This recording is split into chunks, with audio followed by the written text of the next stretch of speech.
कि इस कोरोना काल में अचानक से बगैर किसी के पूछे, बगैर किसी किसान के पूछे या बगैर किसी संगठन से पूछे, बगैर किसी खाप से पूछे और एकदम जो है ना अपना डिसीजन सुना दिया। आगे ये सारा यो अंधा कानून कि किसान का जो है ना ये सारे के सारे हटा दिया, एमएसपी हटा दिया, सब कुछ हटा दिया और मुँह ज़बानी इतनी बड़ी झूठ बोल रहा है खुद प्राइम मिनिस्टर भी।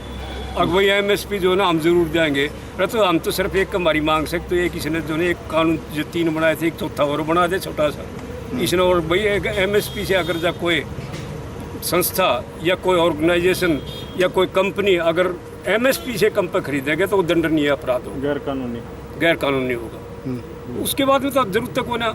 और अंत में ये लोग मतलब इस बात पर भी उतर लिए हैं, इतने छोटे उस पर उतर लिए हैं कि जो बोलीविया में जो पानी का युद्ध हुआ था, जो जल युद्ध हुआ था, ये इस इंडिया के पानी को भी बेचेंगे।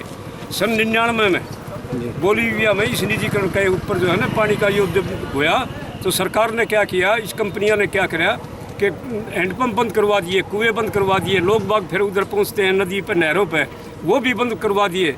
और फिर परमात्मा की तरफ लोग बाग लगाओं से परमात्मा ने मेहर करी। जब बादल आए और जब बरसात न हुए तो एकदम गवर्नमेंट ने फिर आदेश निकाल दिए। अब कोई घर में इकट्ठा करेगा तो भले वो भी दंडनीय अपराध होगा। लाखों आदमी मरे हैं उसमें जल युद्ध में। तो ये हाथ जो है सब क्या है भाईचारे को और को सबको तोड़ ताड़ कर इन्हें सब क्या है नष्ट करना चाहे हैं। कंपनी कुछ निजीकरणों में एक किस्म के जो समझो जो पुराने राजा थे जो पृथ्वी पर सर वो खत्म करे थे, ये दोबारा से जो है ना वही चीज़ दोबारा लागू लेना चाहिए हैं। और राजा के रूप में अब ये कंपनियाँ आऊँगी और इस देश के ऊपर जो है ना टोटली कंट्रोल इनका होगा। आगे आने वाले टाइम में ये चाहो कोई इलेक्शन भी नहीं हो जी। तो आज ज्ञापन के माध्यम से क्या अपना डिमांड करें? ज्ञापन के माध्यम से यही देखे भाई सरकार को और राष्ट्रपति को उनको ये भेजा है।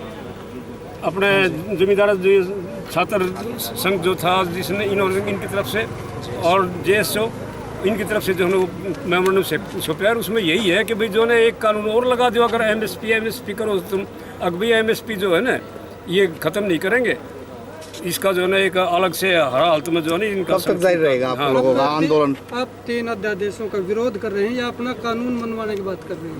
हम अध्यादेश का विरोध इसलिए कर रहे हैं कि हमारी एमएसपी भी टूट जाएगी, किसी ने भाव भी नहीं मिलेगा, कोई फसल भी अपने हिसाब से नहीं खरीद सकेगा, ना बो सकेगा, ना बेच सकेगा। मतलब जमींदार को सिर्फ मारने का ये कानून है। हम इस कानून को ही कहे इसको वापस लो। अगर वापस नहीं लेते तो हम अपनी ये मनवाना चाहो दंगता नहीं तो हम जो कहा भाई एक और अध्यादेश जोड़ दे, उससे कम कोई नहीं खरीदेगा। ज्ञापन दिया है, ज्ञापन के माध्यम से क्या आपकी मांग है? हम आज JSO के साथी इकट्ठे हुए और राष्ट्रपति महोदय और कृषि मंत्री जी से हमने मांग की है कि जो ये काले कानून सरकार लाई है कोरोना काल में चोरी छिपे, किसान डिमांड किसी चीज़ की करे और आप ज़बरदस्ती थोप कुछ रहे हो। और ये काले कानून भाई साहब अकेले किसान को नहीं मारेंगे, जो आम आदमी है आप जैसे हैं जो भूमिहीन है जो रोज़ कमा के रोज़ खाता है उनको किसान से भी पहले मारेंगे। आवश्यक वस्तु अधिनियम इन्होंने ख़त्म कर दिया। इसके बाद काला बाजारी इतनी बढ़ेगी, जो बड़े बड़े कॉरपोरेट्स हैं वो खाद्य वस्तुओं का इतना हंगामा करवा देंगे शॉर्टेज करके, आम आदमी की पहुंच से वो बाहर हो जाएंगी। बोलीविया जो बताई धनखड़ जी ने उससे भी बुरे हालात हो जाने हैं हिंदुस्तान में। और ये लोग चाहते हैं अगर जितना कदर होगा उतनी इनकी जड़ जमनी है। नहीं तो जब किसान मांग कुछ रहा है और आप दे कुछ रहे हो, मेरे पैर में दिक्कत, आप सर का ऑपरेशन कैसे कर दोगे? मैं पैर दिखाने आया हूँ। हमारी ये मांग है कि जो ये काले कानून है इनको निरस्त किया जाए और जो MSP है किसान का उसको कानून बनाया जाए। ये बहका रहे हैं टीवी के माध्यम से, जो इनके प्रायोजित कार्यक्रम चलते हैं। न्यूज़ नहीं चलता आजकल टीवी पे, उस पर कुछ चैनल हैं जो प्रायोजित कार्यक्रम दिखा रहे हैं। आम आदमी को अभी पता ही नहीं कि उसके साथ क्या होने जा रहा है। जब उसकी नींद खुलेगी तब तक वो बर्बाद हो चुका होगा, उसके हाथ से सब कुछ जा चुका होगा। ये सच्चाई है। और मैं चाहूँगा कि आप भाई हो, आप लोगों के माध्यम से आम आदमी को ये पता चले कि उसके साथ क्या होने जा रहा है। सरकार बार बार कह रही कि हम MSP ख़त्म नहीं कर रहे, अरे MSP बचेगा कहाँ से? व्यापारी है वो सीधा किसान से खरीदेगा, उस मंडी में जाता तो टैक्स लगता है, उसका टैक्स बच गया, वो किसान को 2 रुपये ज़्यादा भी दे देगा। किसान भी खुश होगा 2 साल तक, भाई मेरे को 2 रुपये ज़्यादा मिल रहे हैं फसल पे। लेकिन बाद में 2 साल के बाद जब मंडियाँ बर्बाद हो चुकी होंगी, उसके बाद कहाँ जाएगा किसान?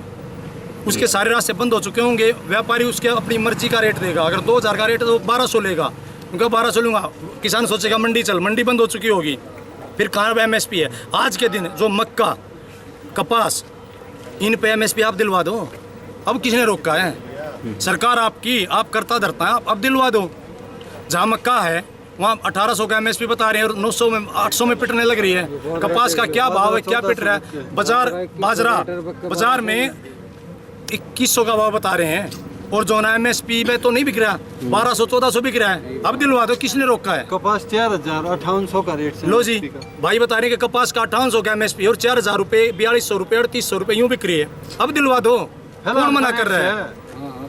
मंडियों में जाके देखिए, आप किसान से बात कीजिए, घर बैठ के अपने AC ऑफिसों में बैठ के टड़ाक टड़ाक बना दिए कानून, हो गया बात।